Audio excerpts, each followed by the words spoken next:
日做全民台北嘅節目現場哈，我講到呢個新移民嘅5星呢，到民國100年嘅20年代，根據內政部移民署嘅統計呢，他們減減有46萬3多吼，所以講喺台灣第5代出去呢哈。呢度新移民嘅5星加來台灣以後呢，佢哋話承用第2代，也就係所謂新台灣之子哈。呢新台灣之子嘅人數有幾多呢？你看一下哈。到民國87年開始就看到啦哈。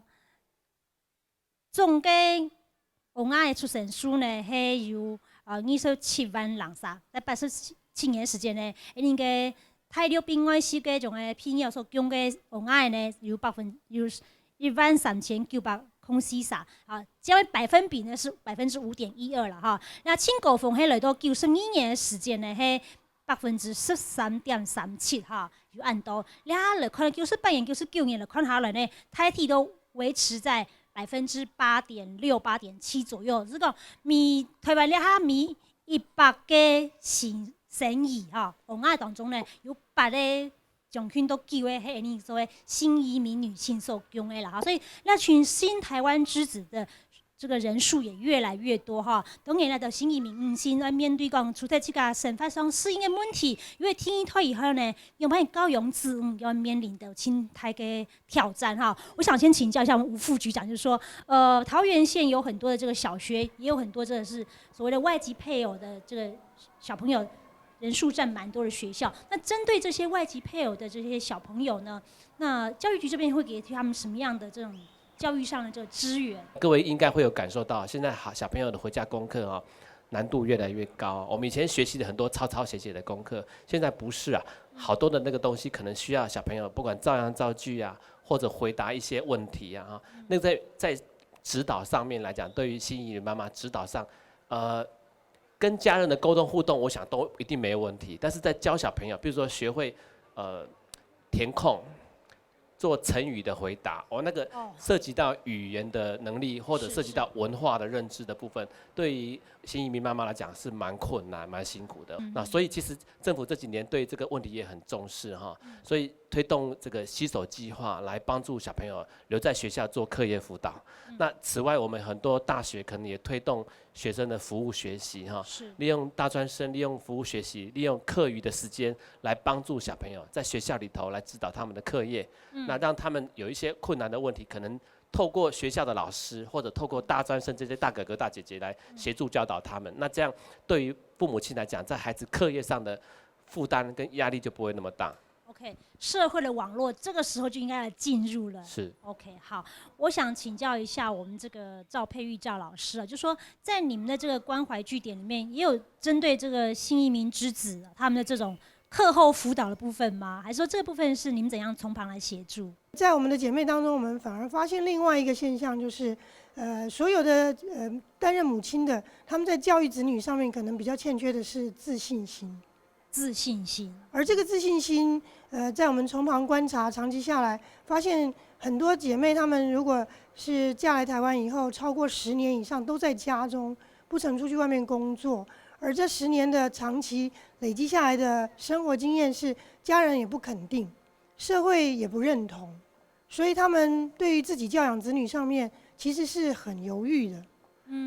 可是回頭想想看，我們台灣在過去並不是這麼目前教育這麼普及的情況之下，有很多子女的父母也不是受高等教育，但是他的子女在學校的學習狀況仍然非常的好。我想跟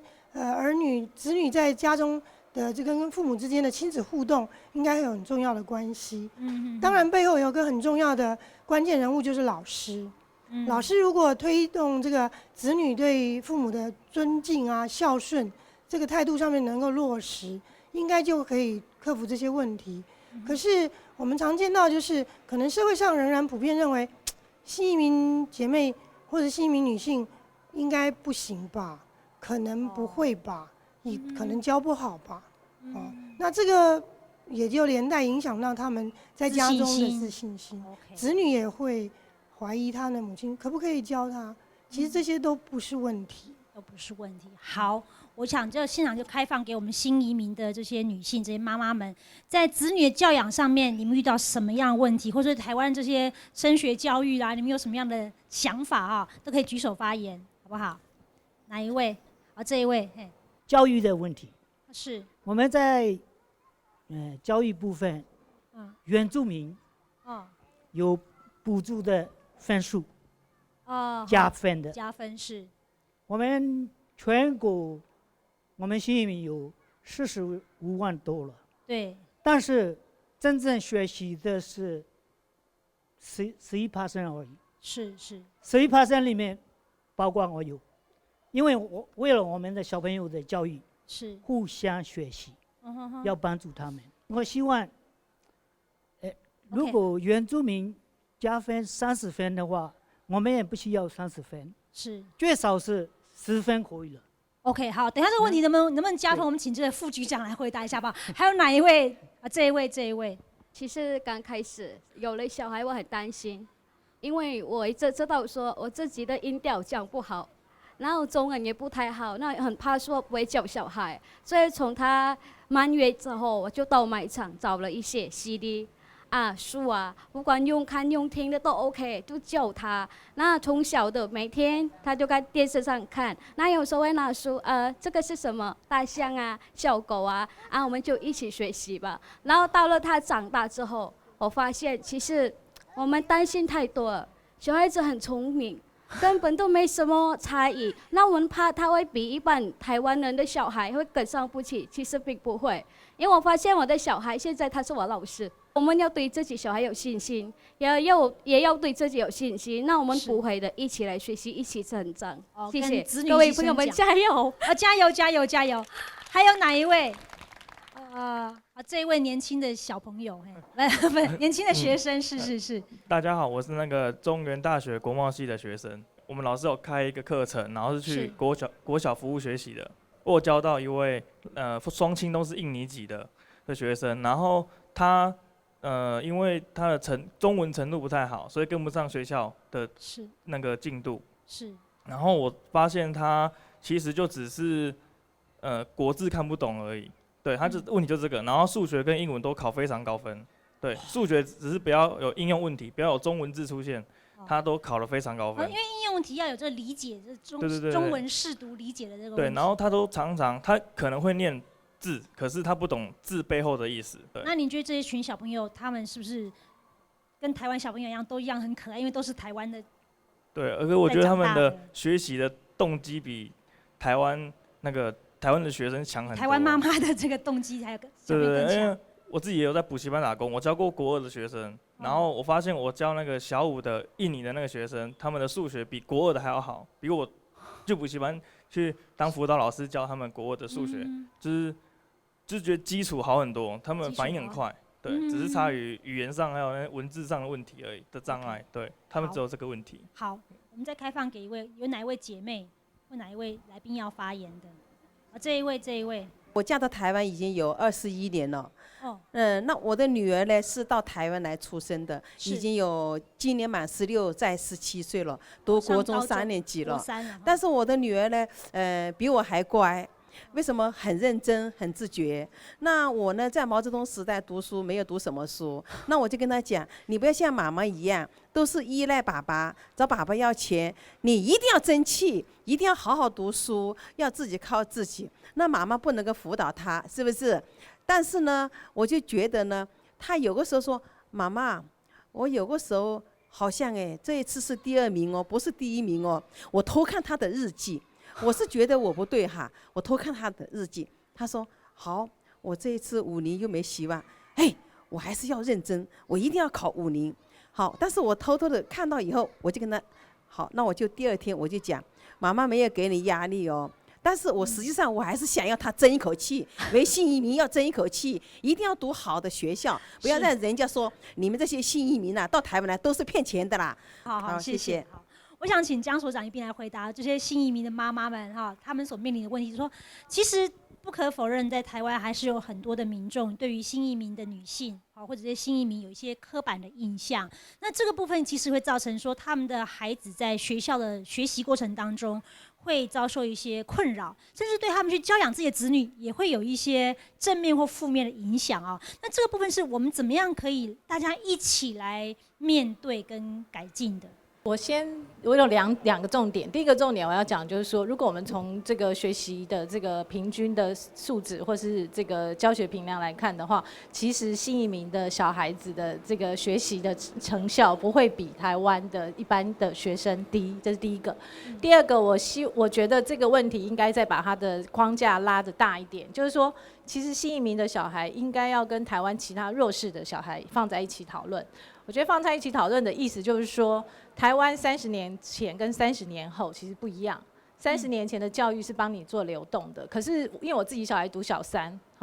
那我自己在校园里头观察，就是说，其实，在现在的这种多元化的升学管道以及这种M 型化的社会里面，其实小孩子的教育就是多钱升学管道，对小孩子的教育资源其实受到父母的社经地位的影响，所以我觉得应该要反过来改变我们的教育的那个理念。就教育的理念，我们以前都是说，反正一家生4、5个嘛，有1、2个成才就好。可是现在一家只生1个，我们应该让每一个成才。我想副座在这边，应该就是说，所有的小朋友1个都不能少。当1个都不能少的时候，我觉得学校跟政府应该重新去改变整个教育制度设计。譬如说，我们有这么多流浪教师，流浪教师可不可以让他回学校约聘，然后让这些约聘老师去辅导不同的这种弱势群体的小孩，不只是新移民的小孩，因为我觉得他的问题没有特别的特殊，他是在整个社会里头普遍的一个弱势团体的一个问题。OK， 好，那吴副局长，这个新移民之子考试可以加分吗？我想，原住民因为在台湾有历史的背景啊。过去他们可能都居住在原乡的部落的确在学习资源或者文化刺激上是比较不足的，加上升学考试难免都会有文化的因素存在，未必能够真实的反映他们的能力，所以在过去才会有这样的一个加分制度。那这样的制度的实施呢，必须是透过立法的程序完成在原住民族教育法里头对这个东西是有明文规定，所以才赋予政府跟学校有这样的加分的权利，那这样的东西其实是在过去这几年一直被反复检讨的因为很多原住民其实已经都到平地来生活，他的生活、学习各方面其实跟平地跟一般汉人并没有太大的差异所以也都有时候反映说，是不是要把这样的加分优待取消？他们反而过来在讨论这件事情那当然有很多原住民根本都已经不会讲原住民话了也对自己原住民的文化也都不认识、不了解了，所以。我们目前已经在做调整了，他们已经原住民必须要通过一个原住民的族语认证跟文化认证，他才能够继续维持这样的加分的优势。如果没有，他的加分的比例会逐年的降低，到最后跟大家一样。那所以，在我看起来，新移民的部分要朝这个方向去跟比较原住民是我看在制度上面、检讨上面可能会有很多见仁见智的看法，这可能需要再进一步讨论。OK， 好，那我们很快就说，我们再请我们现场的这些新移民女性，有问题的您提出来，有建议的您提出来，我们一并请台上的这些长官或者是我们的移民署长官，等会为大家做解答。然后这位穿红色衣服的，对。我觉得那么多课程给我们，我建议可以不可以，如果我们新移民也有上 EQ 课，因为我觉得 EQ 课对我们的自信心有，就心理咨商情绪管理这些课程也很重要。对，我是一个推荐而已啦。OK， 好，谢谢你的建议。好，这一位，